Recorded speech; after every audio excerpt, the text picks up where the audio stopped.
On commence ce journal avec la grève depuis minuit des aides-soignants et des infirmiers du service des urgences de l'hôpital de Clermont-Ferrand. Ils sont près d'une centaine de personnes à pointer du doigt le manque d'effectifs et la surcharge de travail. Un mouvement soutenu par les médecins du CHU, Christina Chiron et Olivier Martinet. Une profession à bout de nerfs. Au service des urgences, l'ensemble des aides-soignants et des infirmiers dénoncent des conditions de travail devenues intenables. En cause notamment le manque de personnel, avec ses conséquences sur la prise en charge des patients. Vu qu'on n'est pas en effectif, on est débordé. Donc les patients, ils attendent. Ils attendent minimum 4 heures pour avoir des résultats, pour voir des médecins. Ils peuvent attendre plus longtemps encore pour avoir des avis spécialisés. Ils peuvent rester plus de 24 heures, 12 heures dans des couloirs. Donc ils s'énervent. Nous, on est de plus en plus sollicités parce que vu qu'ils ne voient pas les médecins, on essaye de les apaiser. Autre problème, le manque de place pour accueillir des malades de plus en plus nombreux.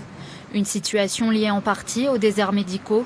Résultat, une surcharge de travail pour les soignants et un malaise grandissant. Il y a 6500 entrées de plus qu'en 2009. Le personnel n'a pas bougé, les effectifs n'ont pas bougé. On a beaucoup de membres du personnel qui sont en maladie, qui sont en burn-out, beaucoup de personnel en burn-out, et ces personnels-là ne sont pas remplacés. Cette mobilisation témoigne d'un mal-être global du personnel hospitalier en France.